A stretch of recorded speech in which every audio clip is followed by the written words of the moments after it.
अस्सलाम वालेकुम व्यूअर्स, उम्मीद है आप सब खैरियत से होंगे। अब इस वीडियो में हम इंटेलिजेंस की एक और थ्योरी के बारे में पढ़ेंगे जिसको हम कहते हैं triarchic theory of intelligence. Try-archaic theory of intelligence Robert Sternberg ने दी थी 1985 में। इसको सबसे पहले हम देख लेते हैं रॉबर्ट स्टर्नबर्ग जो हैं उनके अकॉर्डिंग इंटेलिजेंस क्या है। Robert Sternberg defined intelligence as mental activity directive towards purposive adaptation to selection and shaping of the real world environment relevant to one's life. इनके अकॉर्डिंग, रॉबर्ट स्टर्नबर्ग के according क्या है कि इंटेलिजेंस कहते हैं किसको है कि हम अपने एनवायरनमेंट को अडॉप्ट भी कर सकें, उसको सिलेक्ट भी कर सकें और उसमें चेंजेस भी ला सकें, उसको शेपिंग भी कर सकें। इसको कहते हैं intelligence according to Robert Sternberg के एनवायरनमेंट में एडॉप्टेशन, अडॉप्ट भी करना, उसको सिलेक्ट भी करना और उसमें उसकी शेपिंग भी करना, उसमें चेंजेस भी ले आना। ट्राई-आर्किक थ्योरी इसको इसलिए कहा जाता है क्योंकि इसके थ्री कंपोनेंट्स है। ट्राई-आर्किक थ्योरी में क्या होता है, तीन सब थ्योरीज आ जाती हैं। ट्राई का मतलब ही थ्री होता है, आर्किक मतलब एस्पेक्ट्स आ जाते हैं, इसमें तीन मुख्तलिफ थ्योरीज आ जाती हैं। Triarchic theory consist of three sub theories of intelligence. इसमें इंटेलिजेंस की तीन सब थ्योरीज आ जाती हैं। According to triarchic theory intelligence of three types. Triarchic के थ्योरी के अकॉर्डिंग क्या है कि इंटेलिजेंस जो होती है तीन तरह की होती है। एक होती है कंपोनेंशियल, जिसको हम एनालिटिकल इंटेलिजेंस भी कहते हैं। सेकंड है एक्सपीरियंशियल, क्रिएटिव भी कहते हैं, क्रिएटिव इंटेलिजेंस। और तीसरी है कॉन्टेक्सचुअल, उसको कहते हैं प्रैक्टिकल इंटेलिजेंस। ये तीन एस्पेक्ट्स हैं कि इंटेलिजेंस इन तीन तरह की होती है। ट्राई आर्किक थ्योरी, अब इसमें क्या आती है, कंपोनेंशियल सब थ्योरी आती है, एक्सपीरियंशियल सब थ्योरी और कॉन्टेक्सचुअल सब थ्योरी। कंपोनेंशियल सब थ्योरी या कंपोनेंशियल इंटेलिजेंस भी कहते हैं, इसको एनालिटिकल इंटेलिजेंस भी कहा जाता है। जो मर्जी वर्डिंग यूज की जा सकती है इसके लिए।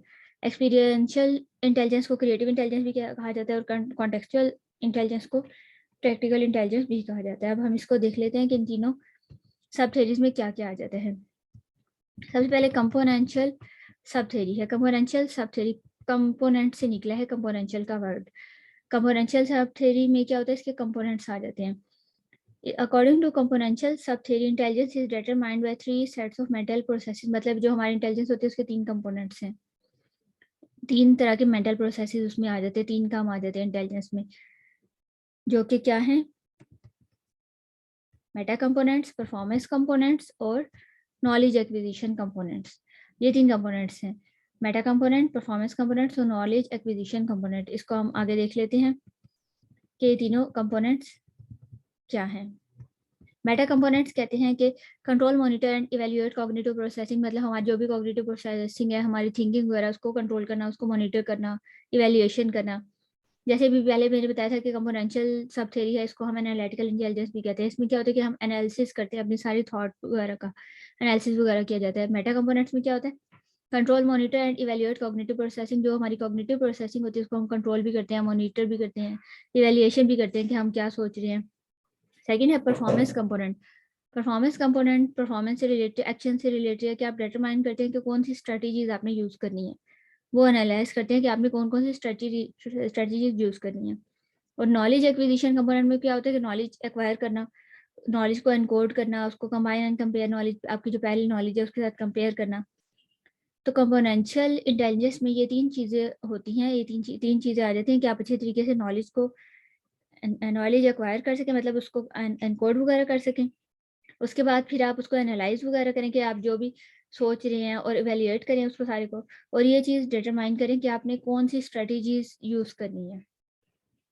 इसको कहते हैं कंपोनेंशियल इंटेलिजेंस या एनालिटिकल इंटेलिजेंस। अब हम सेकंड पे चले जाते हैं। ये जैसे अब इसमें इस फिगर में पूरा नजर आ रहा है, कंपोनेंशियल सब थ्योरी, एक्सपीरियंशियल सब थ्योरी और कॉन्टेक्सचुअल सब थ्योरी। अब सेकंड फॉर्म इसकी है एक्सपीरियंशियल सब थ्योरी, या इसको क्रिएटिव इंटेलिजेंस भी कहते हैं। ये नाम से पता चलता है। सबसे पहले कंपोनेंशियल सब थ्योरी में क्या है, इसके तीन कंपोनेंट्स आ गए, मेटा कंपोनेंट, परफॉर्मेंस कंपोनेंट और नॉलेज कंपोनेंट। ये तीन कंपोनेंट्स आ गए। दूसरा एक्सपीरियंशियल सब थ्योरी, इसमें क्या होता है, एक्सपीरियंस से रिलेटेड है, या क्रिएटिव इंटेलिजेंस भी कहा जाता है। इसमें क्या होता है कि ability to deal with novel situation. Creative intelligence है, मतलब इसमें क्रिएटिविटी आ जाती है कि इंसान अगर कोई भी नई सिचुएशन है उसमें कैसे वो डील करता है, उसको प्रॉब्लम सॉल्विंग, हाई प्रॉब्लम आ गया उसको कैसे वो सॉल्व करता है, या नई किसी भी सिचुएशन को वो कैसे डील करता है। तो इस वजह से इसको क्रिएटिव इंटेलिजेंस कहते हैं। और इसमें ability to handle familiar task automatically without any effort. और एक्सपीरियंशियल से हमें पता चलता है कि एक्सपीरियंस से है। तो इसमें एक्सपीरियंशियल इंटेलिजेंस इसको क्यों जाता है कि कहा जाता है कि जब इंसान का एक चीज़ का एक्सपीरियंस है तो इंसान जब दोबारा वो काम करता है तो उसको विदाउट एफर्ट वो कर सके, तो उसको कहते हैं experiential intelligence. Ability to handle familiar task automatically without any effort, कि जो भी फैमिलियर टास्क है, मतलब जो वो पहले कर चुका है या मिलते जुलते टास्क हैं, उनमें वो क्रिएटिविटी दिखाए अपनी और वो विदाउट एफर्ट वो उनको डील कर सके, तो इस वजह से इसको क्रिएटिव इंटेलिजेंस कहा जाता है।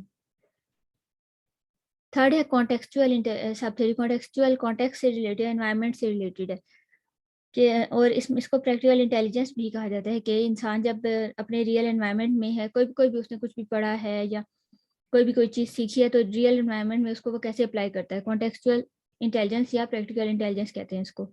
Ability to adopt the real world environment, जो भी आपकी एनवायरनमेंट है उसको अडॉप्ट कर लेना।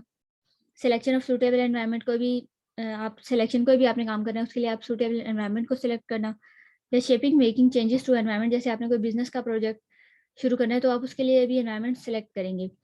Shaping making changes to environment according to need, और नीड के हिसाब से, जरूरत के हिसाब से एनवायरनमेंट को चेंज कर लेना, उसमें चेंजेस ले आना।